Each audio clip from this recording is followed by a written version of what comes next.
soit Dieu 3 fois saint qui nous a créés pour être heureux. Sa grâce soit avec vous. La preuve que Dieu nous a créés pour être heureux, c'est qu'il n'y a pas un seul homme dans le monde qui veut être malheureux. Ça n'existe pas. Et cependant, combien de gens malheureux? Pourquoi? Parce qu'ils ne croient pas que Dieu les aime. La joie véritable découle en effet de la foi en Dieu qui est amour, communion de personnes divines, joie infinie qui se donne en lui-même et à lui-même, et qui est même venu souffrir en Jésus-Christ, pour qu'en le recevant, nous puissions en lui et par lui nous donner nous aussi en retour au Père, et ainsi partager la vie même de Dieu, en qui tout est joie, parce que tout y est don. Dieu nous a créés pour partager avec nous sa joie d'être Dieu. Si nous croyons que Dieu nous a aimés en Jésus-Christ d'un amour éternel, personnel, inconditionnel, alors il est bon que nous existions. Alors et alors seulement nous pouvons être heureux. Comme le disait saint Augustin, « Tu nous as fait pour toi, Seigneur, et notre cœur est sans repos, tant qu'il ne demeure en toi. » La joie véritable découle de la rencontre avec Jésus, qui, la veille de sa passion, nous a dit « Comme le Père m'a aimé, moi aussi je vous ai aimé, demeurez dans mon amour. » C'est-à-dire, ne cessez pas de croire que je vous aime. Je vous dis ces choses afin que vous ayez en vous ma joie et que votre joie soit parfaite. Et votre joie, personne ne pourra vous l'enlever. La joie chrétienne découle de notre communion avec Jésus qui nous a aimés et s'est livré pour nous.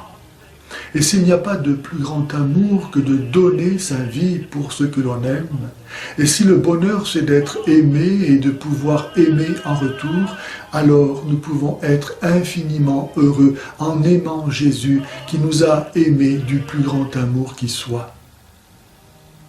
Jésus, vainqueur de Satan, du péché et de la mort, est désormais infiniment heureux dans la gloire du ciel, tout en étant avec nous chaque jour comme il l'a promis. Puisque Jésus est infiniment heureux au ciel, alors moi aussi je suis heureux. Je suis heureux parce que Jésus est heureux. Telle est la joie de celui qui aime Jésus et que personne ne pourra lui enlever, aussi vrai que personne ne pourra faire que Jésus ne soit pas mort et ressuscité. Jésus est heureux, alors moi je suis heureux. Abraham eut la vision de l'œuvre du Christ et il en fut rempli de joie. Il comprit que le sacrifice d'Isaac préfigurait la mort et la résurrection de Jésus et le salut de tous ceux qui communieraient au Christ. Si dans l'Évangile nous voyons Jésus rayonner de joie, d'assurance, de paix, de charité, c'est parce qu'il se sait aimé de son Père. Dans un échange constant et total où le Père va jusqu'à lui donner le pouvoir de pardonner les péchés, de juger et de donner lui-même la vie, et par lequel Jésus se donne en retour au Père dans l'obéissance à ses commandements. Ainsi, ils vivent l'un dans l'autre, ils sont joie l'un de l'autre, ils sont consubstantiels. La joie de Jésus est le retentissement dans sa conscience d'homme de l'amour qu'il connaît depuis toujours au sein de la vie trinitaire où le Père se donne au Fils et le Fils au Père dans un élan de joie commune qui est l'Esprit Saint. Et voilà que les chrétiens sont appelés à partager cette joie qui commence dès ici-bas et qui n'aura jamais de fin. Le message de Jésus promet avant tout la joie des béatitudes, qui n'est pas incompatible avec les épreuves et les souffrances de ce monde, excepté avec le péché. Parce qu'elles reçoivent un sens nouveau dans la certitude de participer à la rédemption du monde et donc aussi à la gloire de Jésus. Avec Jésus et en Jésus, la souffrance est transformée en amour. Tel est le secret de la vraie joie que le monde ne peut pas recevoir.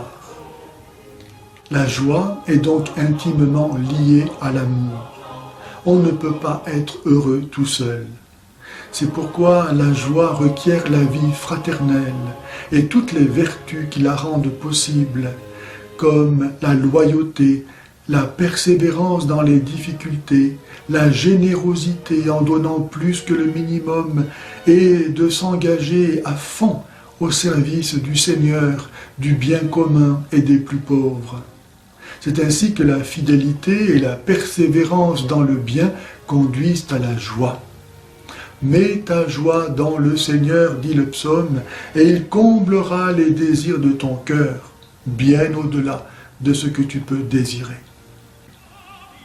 Si les gens savaient qu'ils vont en enfer, ils changeraient de vie pour écouter la parole de Dieu qui est joie pour le cœur.